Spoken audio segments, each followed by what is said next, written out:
6 ممالک جو ہیں ان کے وزرائے خارجہ نے ایک بہت سٹرونگ سٹیٹمنٹ جاری کی ہے جو ثالث ہے غزہ میں، مصر اور قطر، اور اس کے علاوہ 6 ممالک. انہوں نے جو اسرائیل کا جو منصوبہ ہے اس کے اوپر تشویش ظاہر کی ہے، جس کے تحت رفح سرحدی گزرگاہ کو یک طرفہ طور پر کھولا جائے گا. یعنی فلسطینی اپنی سرزمین سے باہر تو جا سکیں گے مگر واپس نہیں آ سکیں گے. اور انسانی امداد جو ہے، ہیومینیٹیرین ایڈ، اس کے داخلے پر بھی پابندی رہے گی. کمال کا سیز فائر ہے، کمال کا امن ہے. اس کے اوپر بتائیے، یہ تو لگتا ہے کہ اب یہ معاملہ جو ہے واپس وہیں چلا جائے گا جہاں سے بدقسمتی سے سٹارٹ ہوا تھا، کیونکہ اس میں کوئی خاطر خواہ پیش رفت ہو نہیں رہی. میں آپ کو ایک بات بتاؤں، ان بیانات کو نا سنجیدگی سے نہ لیا کریں آپ. یہ جو مصر، چونکہ ہم اردو میں مصر کہتے ہیں اور لوگ اعتراض کرتے ہیں کہ میں مصر کہتا ہوں، لیکن یہ ہو گئے یہ متحدہ عرب امارات، تو یہ یار میری بات سنیں، یہ اردن وغیرہ، ان کے پاس بیانات دینے کے علاوہ ہے کیا؟ یہ جو انہوں نے اتنے مہنگا جنگی ساز و سامان خریدا ہوا ہے، جو مطلب ٹائفونز خریدے ہوئے ہیں اور F-16 خریدے ہوئے ہیں اور F-18 خریدے ہوئے ہیں اور یہ فلانا ڈمکانا یہ وہ جی. تو دیکھیں صہیونی ریاست کا جو کردار رہا ہے نا 1948 سے، اس سے پہلے بھی، لیکن 1948 کو میں کٹ آف پوائنٹ کے طور پہ لیتا ہوں کہ جہاں سے نکبہ کا آغاز ہوا. ایک بات بالکل واضح ہو جانی چاہیے، صہیونی ریاست جو ہے وہ نہ تو بات چیت میں یقین رکھتی ہے، نہ اس کے ساتھ بات چیت کی جا سکتی ہے. ٹھیک ہے، اس کا ایک نظریہ ہے، ایک گریٹر اسرائیل کا، اور اس کا اگر آپ نقشہ دیکھیں تو اس کے اندر تو سعودی عرب کا جو ناردرن ایریا ہے وہ بھی آتا ہے. جی جی جی جی. وہ نقشہ جو تھا وہ اس شیطان یاہو کے سامنے رکھا گیا تھا، اور وہ انٹرویو کرنے والے نے اس سے پوچھا کہ do you believe in that? He said of course I do. بیانات سے صہیونی ریاست کا مزاج آپ تبدیل نہیں کر سکتے. اور یہ جو وزرائے خارجہ ہیں جنہوں نے یہ بیان دے دیا، ان سے کوئی یہ پوچھے کہ وہ آپ کو ٹھیکا دکھا دیں گے تو پھر اس کے بعد آپ کیا کریں گے؟ ایک اور بیان داغ دیں گے؟ یا تو ریڑھ کی ہڈی پیدا کریں نا. بالکل ریڑھ کی ہڈی پیدا کر نہیں سکتے. اس کی وجہ یہ ہے کہ مصر بھی اور اردن دونوں جو ہے وہ امریکی امداد پر ان کی اکانومی چل رہی ہیں. ٹھیک ہے، اچھا، دونوں کو، اور سعودی عرب کو بھی، متحدہ عرب امارات کو بھی، بحرین کو بھی، ان سب کو اخوان المسلمین کا جو ہے نا ایک خوف جو ہے ان کے سر پر جو ہے وہ طاری ہے.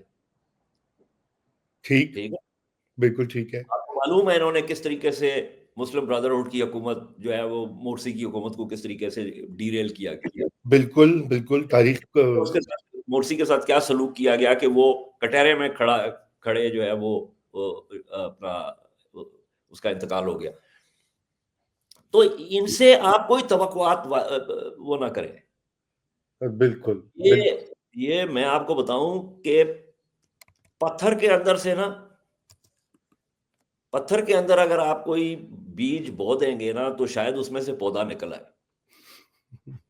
لیکن ان سے اس بات کی توقع کرنا کہ ان کے اندر ریڑھ کی ہڈی پیدا ہو جائے گی یا ان کے اندر کوئی غیرت جاگ جائے گی یا کوئی حمیت جاگ جائے گی، اس کی توقع قطعی نہ کریں. یہ ممکن ہی نہیں ہے. بالکل. اجاز، میں اسی پوائنٹ کو میں چاہوں گا کہ چونکہ یو ایس کی وہ ہم سیکیورٹی اسٹریٹجی کا ابھی ذکر کر رہے تھے، اس میں مڈل ایسٹ کے بارے میں بھی یو ایس کی پالیسی جو ہے اور آنے والے وقت میں یا کم از کم ٹرمپ انتظامیہ کیسے دیکھ رہی ہے، اس میں وہ کچھ باتیں اہم ہیں کہ تیل پر انحصار کم کرنا، اور مڈل ایسٹ پہ وہ اس طرح سے جس طرح پہلے امریکہ براہ راست بالکل سینٹر میں انوالو تھا اس سے بھی شفٹ دکھائی دیتی ہے. کیا اسرائیل جو ہے وہ یہ والے سائنس بھی ریڈ کر رہا ہے؟ کیونکہ وہاں بھی تو تبدیلیاں رونما ہو رہی ہیں اس خطے میں بھی، اور امریکہ کی میری بات سنیں، تبدیلیاں تو رونما ہو رہی ہیں، اس کے سیکنڈ اور تھرڈ آرڈر ایفیکٹس بھی ہیں. اب آپ یہ دیکھیں کہ جو ماگا ورس ہے امریکہ میں، اس کے اندر جو ایک دراڑ پڑی ہے صہیونی ریاست کے حوالے سے اور صہیونیت کے حوالے سے، وہ آج سے 7-8 مہینے پہلے کوئی اس بات کی توقع نہیں کر سکتا تھا. ٹھیک. تو وہ تو تبدیلیاں بالکل آئیں گی، لیکن یہ بھول جائیں آپ کہ یہ ٹرمپ انتظامیہ جو ہے یہ صہیونی ریاست کی پشت پہ سے اپنا ہاتھ اٹھا لے گی. یہ نہیں ہوگا.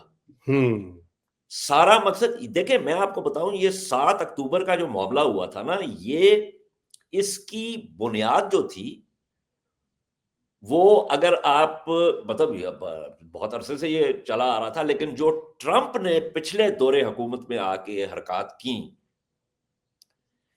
کہ اپنی امریکی جو سفارت خانہ ہے وہ تل ابیب سے شفٹ کر کے یروشلم، گولان ہائٹس کے اوپر جو ہے وہ جو غاصبانہ قبضہ ہے صہیونیوں کا اس کو تسلیم کر لینا، اپنا یہ جو تھا اس کا پیلسٹینین اتھارٹی کا جو دفتر تھا نیو یارک میں وہ بند کر دینا، بند کر دینا. ڈیوڈ فریڈ مین کو جو آرتھوڈاکس جو ہے اس کو لے جا کے سفیر بنانا، جو کہ سموٹرچ اور بین گویر کے ساتھ جو ہے وہ ہم نوالا اور ہم پیالہ تھا، اور جس کی تصاویر شامل ہیں، جس کی بیٹی نے، جسے اب وہ اپنی زبان میں کہتے ہیں شی میڈ علیہ ان دا سینس کہ وہ امریکہ سے صہیونی ریاست میں آ گئی، وہ صہیونی جو ہے وہ شہری بن گئی. سیٹلمنٹس کو کی فنڈنگ جو ہے وہ ٹرمپ کے زمانے میں آئی، جو کہ فریڈمن اور یہ دوسرے لوگ یہ ارینج کر رہے تھے. اس ساری تکون کے اندر جو ہے وہ جیرڈ کشنر بھی شامل تھا، ٹھیک ہے. اور فریڈمن نے تو کہا کہ 3 آرتھوڈاکس جوز نو ون. اچھا، اب اس میں ہوا کیا؟ they decided to present the Palestinians and یہ ابراہم ایکارڈز کا معاملہ شروع کریں کہ اس صہیونی ریاست کی نارملائزیشن ہو جائے عرب ممالک کے ساتھ اور اسلامی ممالک کے ساتھ. فلسطینی جو ہیں وہ اس کے اندر پس جائیں، کچھ ایکسپیل ہو جائیں گے، کچھ ایکسٹرمنیٹ ہو جائیں گے، اور یہ معاملہ ویسے ہی ختم ہو جائے گا. تو یہ وہ محرکات تھے جو کہ آہستہ آہستہ آہستہ آہستہ جو پریشر کوکر میں جو ہے وہ دباؤ جو ہے وہ بڑھتا چلا گیا. رائٹ. اور آپ یہ دیکھیں کہ 7 اکتوبر 2023 کی بات ہوتی ہے، 7 اکتوبر 2023 سے پہلے جو مغربی کنارے میں جو مقبوضہ علاقے ہیں اس کے اندر جس قسم کا تشدد ہو رہا تھا، ریاستی بھی اور جو سیٹلرز کا بھی، آپ جا کے سٹیٹسٹکس دیکھ لیں کہ پچھلے 10 سالوں میں، مطلب سال با سال اگر آپ لیں، اتنے فلسطینی جو ہے وہ شہید نہیں کیے گئے جتنے جنوری 2023 سے لے کے 7 اکتوبر تک جو ہے وہ مغربی کنارے میں. اور ابھی بھی آپ دیکھیں غزہ کی بات ہو رہی ہے تو مغربی کنارے میں تو تشدد جاری ہے.